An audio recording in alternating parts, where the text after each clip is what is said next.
Welcome to the station wagon. I'm the older brother, Mark. And I'm little sister Julie. This is the podcast where my brother and I give up something we take for granted and tell you how it goes. Buckle up and enjoy the ride.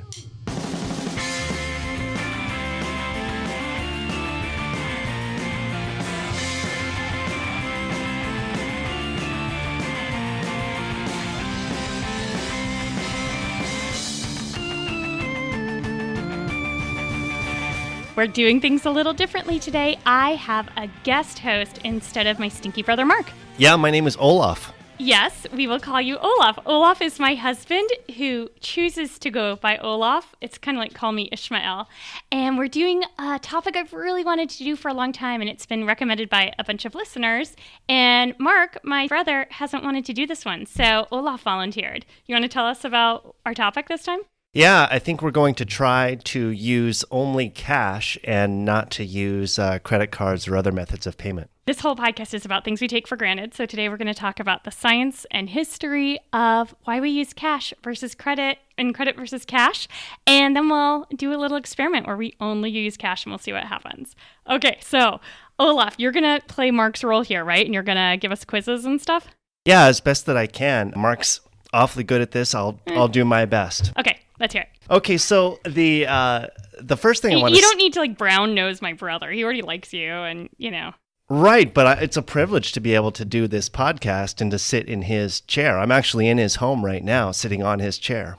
Yeah, we had to break in. We're doing this in the middle of the night. He's not even aware of it. But the thing is, he's kind of been a stinker these last couple episodes, not doing a lot of history, but he promised he is going to boost up the history. Yeah, but when he doesn't do history, that leads to tension on the show, which is good for the show. That's true. You want tension. I want tension. Oh, and you know what else we have today as a bonus is lots of pitter-patters of doggies. Yep. So that will be happening also. Yep. Okay. Well, I'm over here with Pebbles. Mark is over here taking photos on Instagram right now.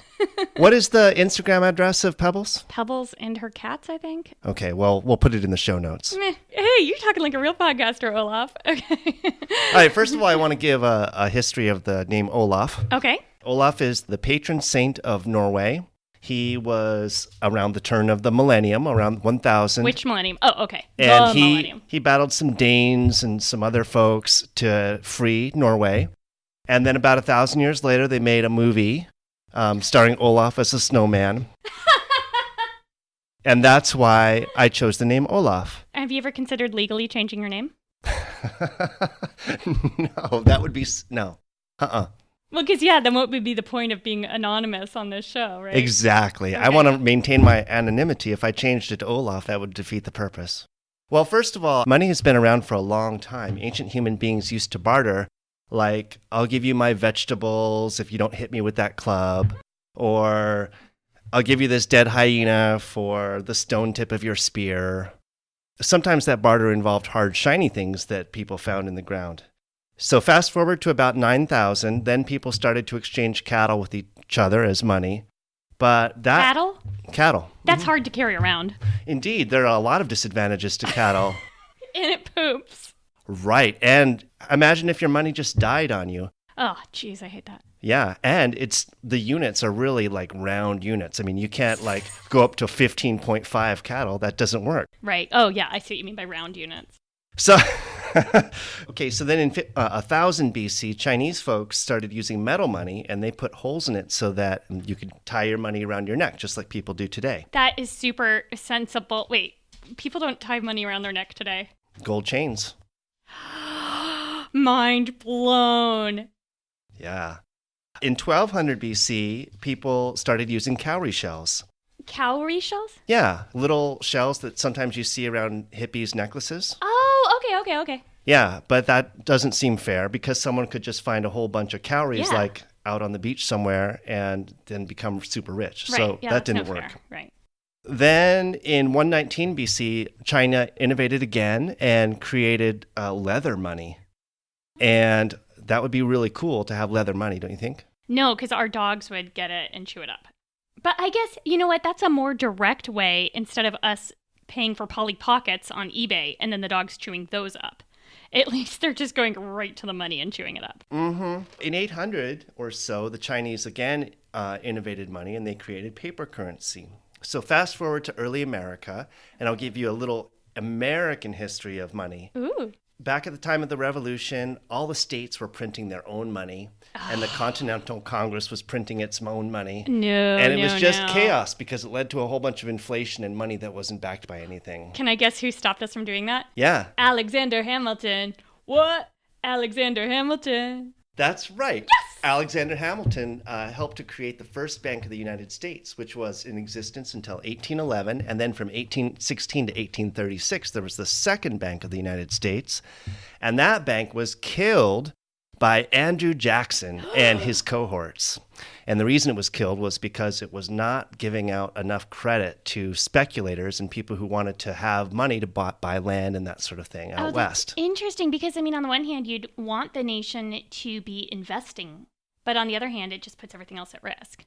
Right. And so one of the things that the U.S. does and that all governments do by creating their own currency and only letting people use that currency is that they restrict the amount of credit in the society. Yeah. So in 1863, Get it right. we passed the National Bank Act, and that was the first law that said that U.S. currency was the only currency that could be used. Before that, any little bank could print out its own money, and that's what often happened. But there's still no laws against bartering, nor have there ever been, right? It's just that this is more convenient. Yeah, I don't know. Maybe there are laws in certain contexts, but Okay. not that I know of. Have I told you about my dad's bartering society that he's a part of? Oh, tell me about that. Okay, well, so it's like a modern thing right now in Puget Sound where there's this club basically that does bartering, and that's their whole thing. And you basically buy into it by saying, okay, here's $500 of my goods or services, and then you get points towards the goods and services of other members of this group. So, for example, my dad has earplugs, so he gives I'm just making up the number 500. I don't know what it is, but like to buy in maybe $500 worth of these earplugs that he has, and then he gets credit towards local restaurants and other goods and services and cleaning services and things. Yeah, that's a great idea. So, are you ready for the quiz? Oh, yeah. Oh, one more last piece of history. In 1950, the Diners Club came out with their card, so that was the first credit card. Wait, what? Diners Club was the first credit card? Yeah. Huh. Does that still exist? Or Yeah, just for like old people? Well, no, I assume that there are people who like to dine and they belong to a club, and that helps them make their purchases. Alrighty. Yeah. Okay, cool. All right, so the quiz time, question number 1. The average household credit card debt per American household is A, $7,378, B, $10,948, or C, $15,996. This is for an entire household on average? Mm-hmm. And there's about 125 million households in the U.S. I'll go with 15,000. Nope, it's $7,378. That's still a lot of money. Yeah, still a lot, but you're 0 for 1. All right, number 2. Of people who have credit card debt, what percentage think that unnecessary purchases were a driver of that debt? A, 41%, B, 74%, or C, 82%? I'll go with 41% because I'm guessing they have cognitive dissonance. Perhaps, but it's also true that people do use their credit card for a lot of necessary things these days. That's true. And you are absolutely right. 41% is the answer. Number 3, of the following, which should you never buy with a credit card? A, a 2013 Subaru Outback. B, a pair of pink and purple jeans shorts. Or C. You mean pink and purple jorts? What's the difference between jean shorts and jorts? Well, I don't think that jorts is actually a word. What? Okay, hold on. Podcast on pause while I Google to prove Olaf incorrect. This always makes for good podcasts. Shorts on Google. Oh, I can't even imagine the images we're going to find. Listeners, I know I have to put up with this all the time. Everything I do, he second guesses. Okay, well, it's not even showing up. It says offline. Okay, fine. Jorts is a word. Okay, can we go back to the quiz now? Oh, yeah. Number 3, of the following, which should you never buy with a credit card? A, a 2013 Subaru Outback. B, a pair of pink and purple jean shorts. Or C, a subscription to a streaming service of different animals performing bodily functions. Ooh, like Wait, a streaming like video or audio? Video. And it's bodily functions? Bodily functions, yeah. Oh. Which for an animal is pretty much everything. Yeah, I was going to say, I mean, what's... I'll go with the Subaru. Nope. A pair of pink and purple jean shorts. Those are terrible. So you're 1 for 3. That's not too bad. I didn't lose too bad this time. That was an excellent quiz. I liked it. It was good. There weren't a lot of dogs in it, unlike the way Mark does it. Overall, I think your history section was better too. You're doing great. It's not a competition. It is. So how are you feeling so far? Good. Pebbles is feeling good too. Do you need like some lozenges or anything? Hot tea? No, Compresses? I'm ready to turn up my ear volume to hear what you have to say. Okay, because it is time for science. I'm going to talk about the difference between using cash and credit. I'm not going to get into bartering and gift cards and other things like that, but there are a lot of different ways to pay for goods. But just cash versus credit is what we're going to talk about, especially because I use credit all the time. I never have cash on me. So that's part of why this whole experience I'm really excited for. Some of the stuff I found by reviewing the scientific literature was very expected, and some less so. So on the expected side is that the reason credit isn't so great is because there's a separation in the time from when you make a purchase and you actually have to pay for it, right? I mean, that's logical. That is going to make us more likely to spend on credit because we're like, I don't have to feel this pain. But then there's some unexpected things too. So this one might be duh to you, but to me, I wasn't thinking of it this way, but it makes sense. When you use a credit card to buy a bunch of different stuff, at the end of the month, when you're paying just your credit card bill, you're consolidating all your purchases into one. And so that, again, makes it feel less real because I'm just paying off this $500 credit card bill. I'm not paying for $20 at Chipotle and $100 at Safeway and all these different things. Here's another unexpected one. When you pay for something with cash, people tend to enjoy it more.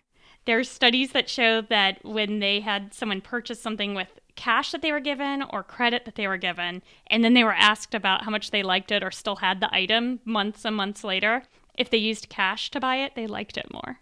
That's unexpected. Yeah, but kind of cool too. Definitely, there's been stuff I've bought before that I've had buyer's remorse. Have you ever had that? Oh, sure. When we're using credit cards, this one is really fascinating to me. We're more likely to splurge on unhealthy stuff.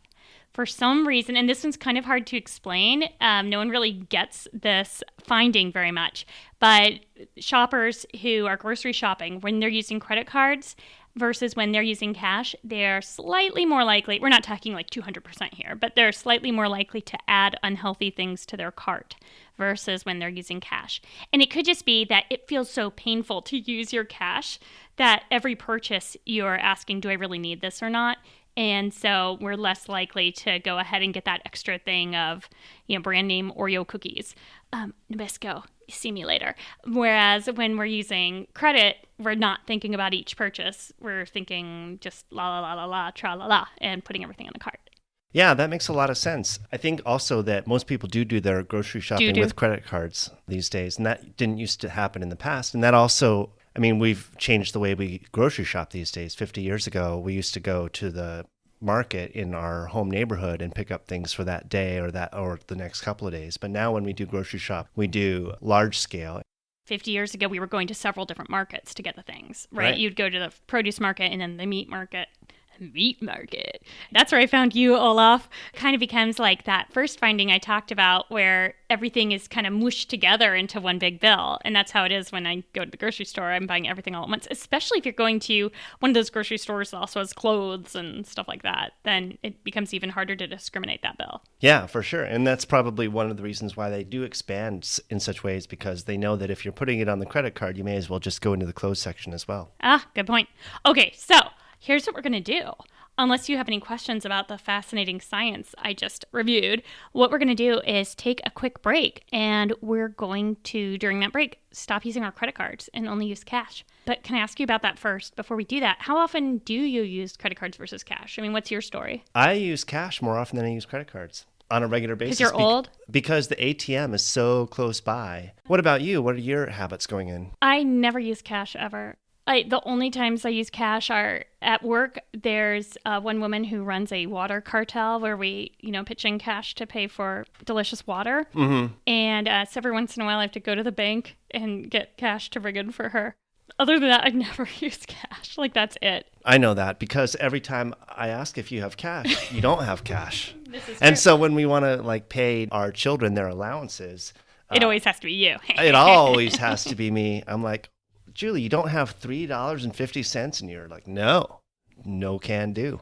Unfortunately, I just have to look under the bed and I find it and stuff because it falls out of your pockets all the time because you're carrying cash. Hey, yeah, what about the change? Doesn't that drive you nuts? Like having to carry coins? I have changed my policy. What? In the past, I used to only give round bills for my tips, and now I feel free to put pennies and nickels and dimes and quarters in the tip jar in the same amount that I would tip if I were tipping bills.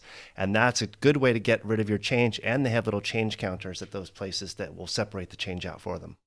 Very interesting. So yeah, I think that's a big part of why I don't want to use cash. It's kind of stupid, but just my purse gets really heavy with that extra change in there. Well, you shouldn't live in Europe then, because most of their money is coins. That's true. Yep. You're right. I should not live in Europe. Good point. I want you to live in Europe, though. I think that we should retire to Portugal. That's my new thing. Portugal? Mm-hmm. You speak Spanish, but you don't speak Portuguese. 6 to 1, one half dozen the other. I can figure it out. You can too.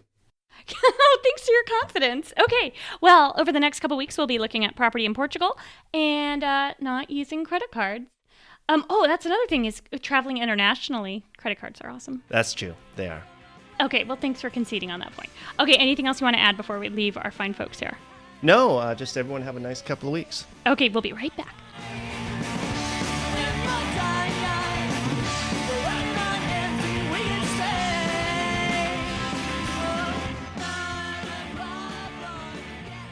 For cash, it just looks like you have more money and you can brag to your friends about it. That's a good point. It's fun to wave your cash around and impress people. Mm-hmm. Which would you have right now? A $10 bill or a credit card that had $10 on it? They're technically both the same. I'm trying to trick you, kid. Why are you so smart? Yeah. Because I am. Oh, sorry. Okay, well, interview's over. Really? Yeah, thank you. Aw, no fair. My name is Jess, I'm 36, and I'm a Planned Parenthood supporter and patient. When I was 17, I was sexually assaulted. I didn't have anyone to turn to, but Planned Parenthood was there for me. 20 years later, I'm still a Planned Parenthood patient because they're the best at what they do. Plus, I want my insurance dollars to go to an organization I care about. At Planned Parenthood, our patients are our supporters, and our supporters are our patients. Show your support by scheduling your next checkup at PlannedParenthood.org.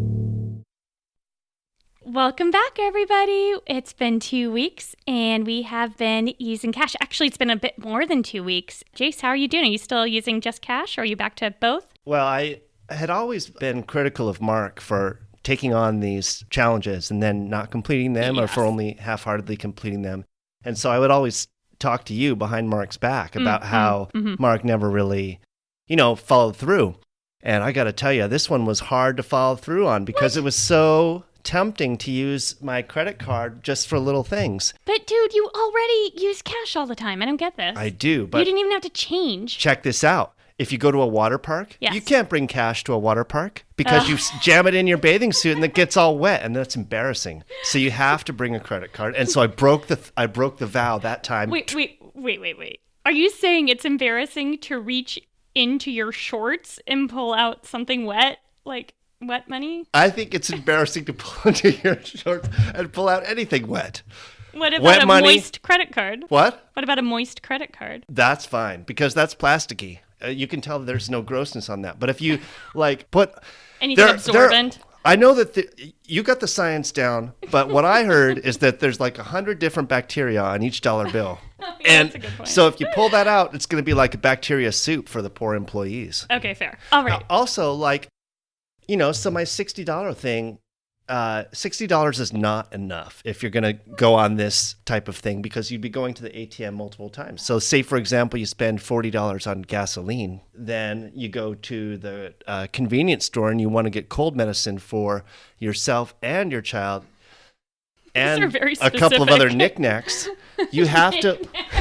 and like a little ceramic owl for the wall and like some decorative salt and pepper shakers. Exactly. You can't use cash for that. You have to go back to the cash store because you've already spent $40 on gas.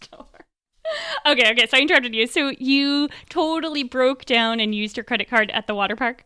Yeah, at the water park and at the drugstore because I didn't want to make 2 trips. I didn't want to have to go back out to the ATM and get more money just to come back to do an errand. And if I recall correctly, I was reading stories that night. And so I could not dilly-dally. I had to be back home to read Tom Sawyer to the kids. Okay, so wait. So you had a sick kid who was waiting for medicine, and they were also waiting on you to read them classic literature. But on the other hand, you had this great podcast, and you chose the sick child and the classic literature over our podcast? Like I'm saying, I've been critical of Mark before, and I have nothing but a mea culpa to give to the audience and to you. Okay, fair. Tell me about your experience. Wait, was that the only 2 times you used a credit card? No. No. Suck, dude. No. I went to the grocery store and I bought $100 of groceries. Okay, so my experience is similar in some ways. Overall, I was pretty good at this one, especially given how different it is from my usual behavior. For example, I did pay for a bunch of groceries with cash, and the dude at Safeway was waiting for me to put in my credit card, and I'm pulling out cash, and he's like, "Oh, cash, haven't seen that in a while," which I thought was kind of interesting. I was asking the kids about using cash versus credit. One of them, I forget which, was like, oh, it's probably easier for the cashiers when you just use a credit card because they don't have to count money and stuff. And I thought that was kind of interesting. At a gas station, I did use cash once, but the rest of the time I used my credit card. For a couple of reasons. First of all, because it sucks to have to like deal with humans. Sorry, I keep saying sucks. First of all, because when you use cash at a gas station, you have to like park the car, like go inside and talk to a human, and that's a lot of work versus the convenience. But also, using a credit card for all the gas I use helps keep me separated and distant from the amount of money I spend on gas. And my commute is really long, so I buy gas a lot and spend a lot of money on it, and it's painful. So I like using credit card because it's something I have to do for my job, and I don't want to feel that pain every time. But I will admit something interesting. After I used cash that one time, I was like, hey, I should look into rideshare again. So it really did like make me feel it. Yeah. Cash totally discouraged me from buying in bulk. And that's good and bad, I guess. I mean, I don't want to buy stuff in bulk like salad greens that I know if we don't eat them within a couple days, we're going to have to throw them out. But other things, dried mangoes, right? I eat so many dried mangoes. If I didn't want to buy like huge bags of it when I didn't have a lot of cash on me, I just felt like I really wanted to conserve the cash, even though I know buying a huge bag of dried mangoes is going to save me more money in the long run than buying a little bag of dried mangoes. Yeah, I think doing this experiment would be different if we didn't have a family. Going out to the grocery store is an experience where you have to be really efficient and get as much, like I was saying earlier, you have to get as much stuff there because you're not going to be able to get there multiple times a week. And so having a credit card for whoever knows how much you're going to spend is really handy. Yeah, I avoided Costco completely. Yeah, that's always a good strategy. That's why we're out of dog food, so sorry about that. The one thing that was really interesting was the Starbucks app on my phone.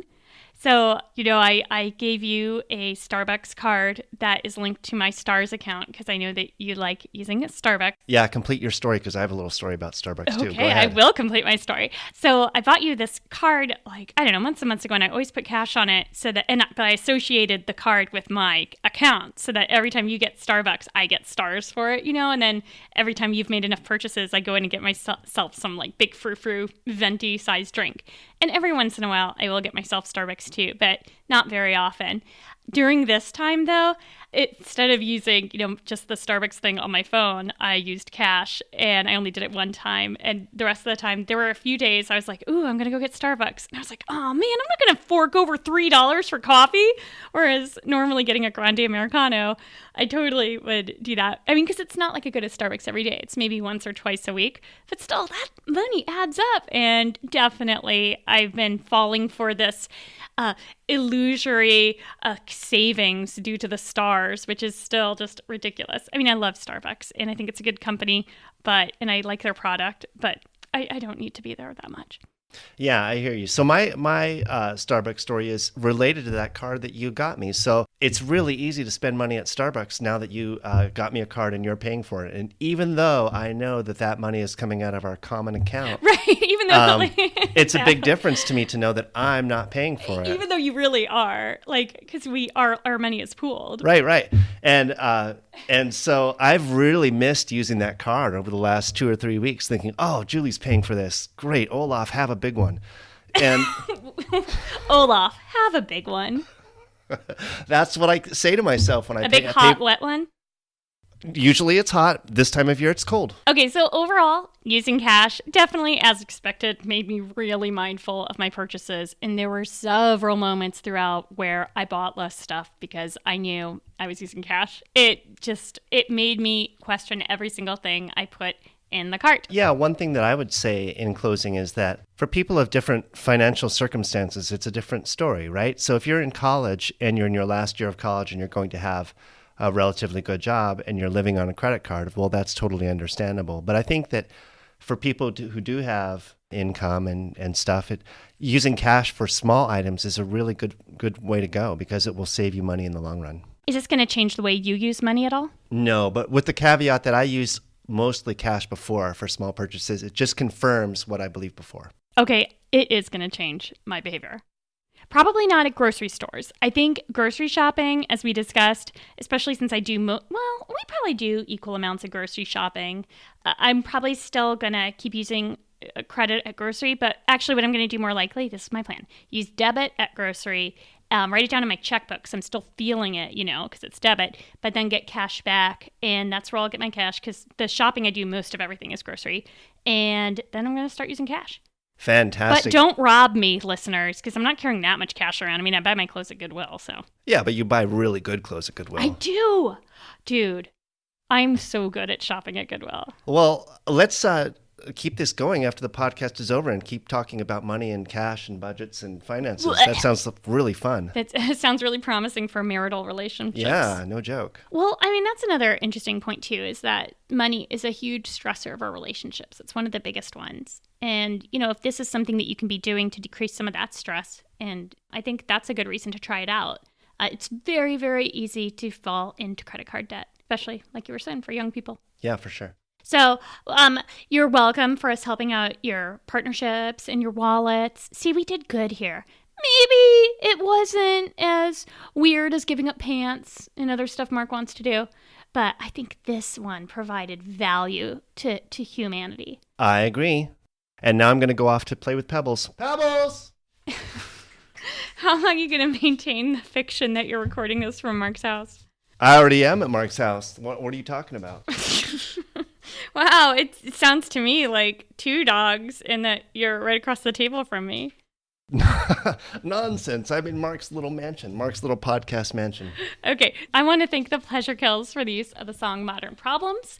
I want to thank our friends and family for putting up with us while we do this podcast. Thanks, Mark, for handing over the reins Thank you, Mark. Olaf. And let's see, what else do we normally do at this time? I don't know. You're the expert. Okay, thanks to Planned Parenthood for partnering with us to get y'all some more business. I like those ads. They always encourage folks to use their regular insurance to pay for other services at Planned Parenthood so that, you're helping support them.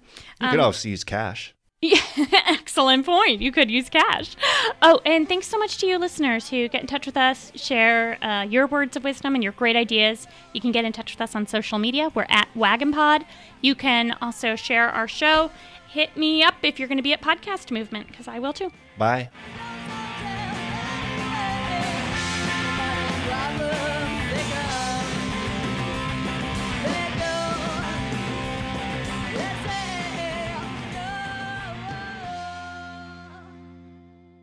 And so when we want to pay or our other child, wait, can you say can you say that again without revealing the ID and social security number of our kids? Sure.